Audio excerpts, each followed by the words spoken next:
In today's video, I'm going to teach you how to create AI images, videos, and talking avatars with Higgsfield AI. By the end, you'll know exactly how to go from an idea to a polished download you can use in your projects. Start by opening your browser and navigating to Higgsfield AI. This is the official site where everything happens. Once you're there, create an account. There's a free plan to get you started, which includes a limited number of credits per day. Credits are what power generations, so keep an eye on your balance as you experiment. After you're signed in, you'll land on the dashboard. Here, choose what you want to create: image, video, or talking avatar. Images are perfect for artwork, concept designs, and thumbnails. Videos are great for short clips, motion concepts, or social posts.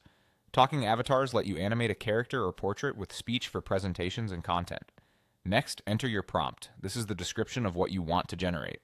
Be as specific as you can, like a robot barista serving coffee in a futuristic cafe. Add details such as lighting, mood, style, camera angle, or time of day to guide the AI. The clearer your vision, the better the result. If you have a starting point, upload an image. This is optional, but it's useful when you want to match a particular style, pose, or character. Choose a clear, well-lit image to give the model strong guidance without confusing backgrounds. Now adjust your settings. Select the AI model that fits your goal. For videos, set the duration and resolution based on where you'll publish.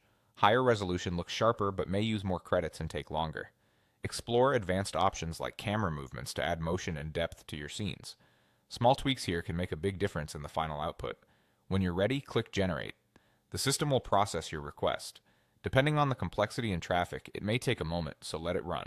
Review the result and refine as needed.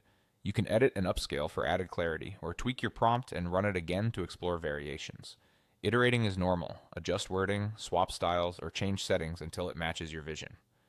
Finally, download your image or video once you're happy with it. Save it in the format and size that best fits your workflow, and you're ready to use or share it across your projects. That's the complete process. Simple, flexible, and ready for your creativity.